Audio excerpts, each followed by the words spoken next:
문재인 후보와 동의하지 않습니다. 남북 대치 국면 아니겠습니까?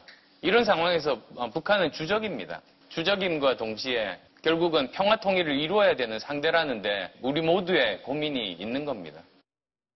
엄연히 주적인데도 불구하고 끝끝내 북한이 주적이라고 대통령이 그런 말을 하면 안 된다고 하는 사람이 국군 통수권을 주는 게 맞느냐? 그럼 대한민국의 60만 국군은 주적 없이 60만 대군을 가질 이유가 없지 않습니까? 북한은 우리에게 또 위협이 되고 있는 적이 분명합니다. 그러나 다른 한편으로는 우리가 함께 평화 통일을 해낼 그런 대상이기도 합니다. 대통령으로 하여금 북한을 주적으로 공개적으로 그렇게 천명하도록 하는 것은 국가 지도자로서는 조금 자격이 없는, 좀 잘 모르는 그런 발언이라고 생각합니다.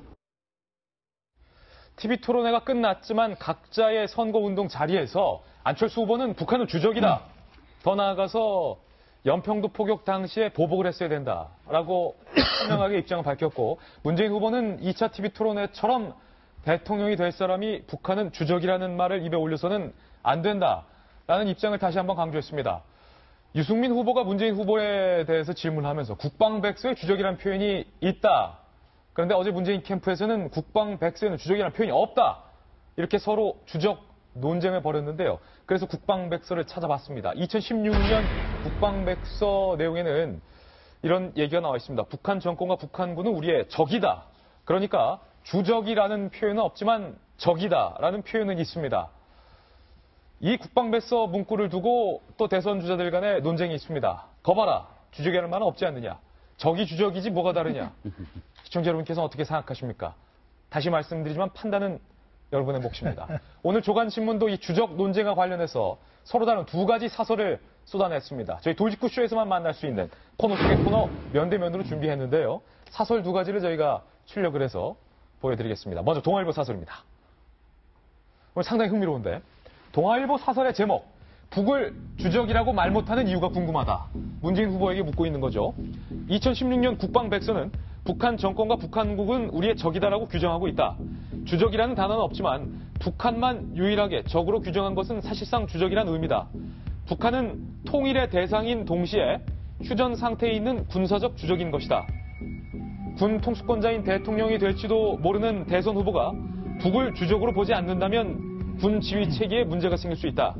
1995년 국방백서에 처음 들어갔던 북한을 주적으로 상정한다는 표현은 노무현 정부 시절인 2004년 삭제됐다.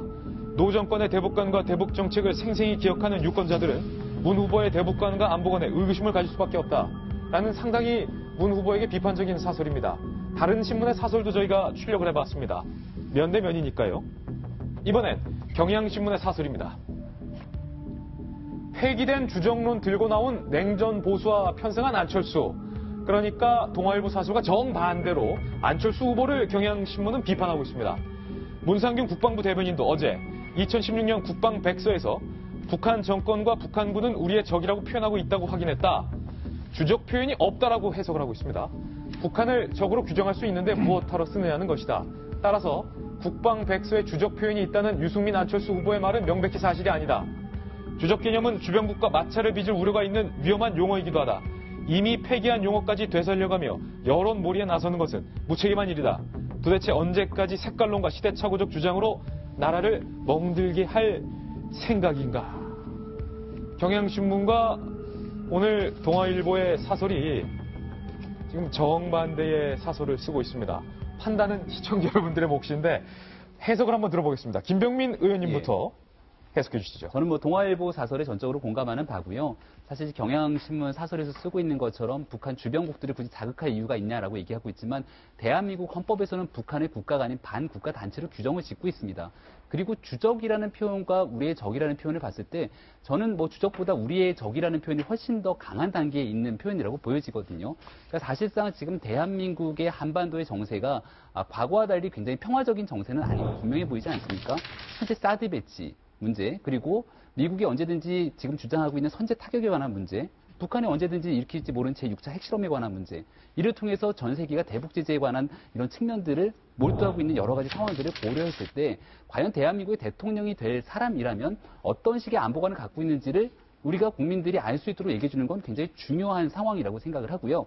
그러니까 문재인 후보가 사실상 여기서 얘기하고 있는 것처럼 북한이 우리의 적임과 동시에 통일의 대상인 것이 분명하다라고 얘기를 하는 부분들, 이런 것들을 엊그제 있었던 토론회 자리에서 명쾌하게 얘기를 해줬으면은 조금 논란의 여지가 덜했을 거라고 생각하는데, 유승민 후보의 질문에 굉장히 당혹스러운 모습을 가지면서 이게 국방부에서는 할 말이지만 대통령으로서 할 말인지는 잘 모르겠다라는 식의 답변을 했기 때문에 더더군다나 노무현 정부를 기억하고 있는 많은 국민들 입장에서는 문재인 후보에 대한 안보관이 불안할 수밖에 없는 거거든요. 마지막으로 한 말씀 드리면 문재인 후보가 늘 얘기하고 있는 게 그런 겁니다. 여기 있는 후보들 중에 유일하게 국정 경험을 가지고 있는 저 문재인, 안정적인 후보다라는 얘기를 하고 있죠. 그러한 국정 경험에 기반이 되는 게 노무현 정부인데, 노무현 정부에서 이루어졌던 국방비서에서 적이라는 표현을 삭제시켰던 그러한 부분들에 대한 이해 관념들이 예. 지금 현재도 존재하고 있는지에 대해서 명확하게 밝힐 필요는 있다, 이런 생각이 들기도 합니다.